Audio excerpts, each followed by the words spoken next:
ki khubor ka batisi TV lawan ra ashapi dak orange Nissan looms ho pho near fabricate Shillong ringkat bat ka M Crown Hotel Kynthih lat Shillong ka 3 Olives restaurant bala play nakbantaban shakriya phi hapo ka jingada jong ka bio bubble antivirus coating ringkat ka Cosmic Kingdom ka jakai le kai bapau ha Shillong bala yada na ka bio bubble antivirus coating bala le da ka Meva Enterprise Nongilam jong ka National Congress Party Meghalaya State Unit usaleng sangma ulapan pau ya kajing sngolengo halor kajing bamyo tulop jong ki Nongtrei ka Garo Hills Autonomous District Council mentala Snem Kynthih habaya kran bat kilat pathai khubor ha ka arpu khundai trik ukalalang kot 8000 arpuwei usaleng sangma ulaong bakadon le se kajing teko hangni hangtai ha ka ba amtang ki MDC lane ka executive committee ki ba hab ban shim ya ka jingkit khle hanrei wat ki Nongtrei ru ki hab ban shim lang ya ka jingkit khle.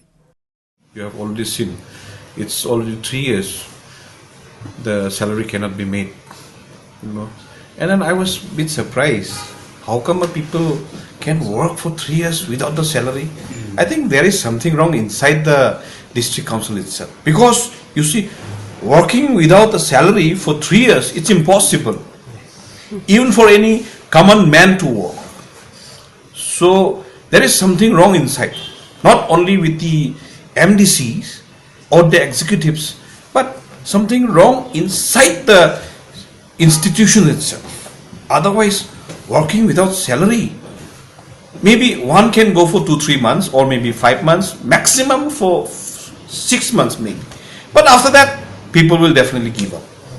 For a common man to work for 6 months without salary, system itself has got something, you know, something wrong in the system itself. So that need to be corrected. Even after MDC was not there, just imagine the salary could not be paid. That means definitely something is wrong. That need to be checked. So we need educated people who can really drive over, you know, the system to correct it. We don't need uneducated people to be there. So we need some educated, learned person who, you know, can cleanse this whole system. Otherwise, you know, putting all the blame every now and then with the MDCs, and it's the people who voted for the MDCs. So this is totally wrong to blame any executives.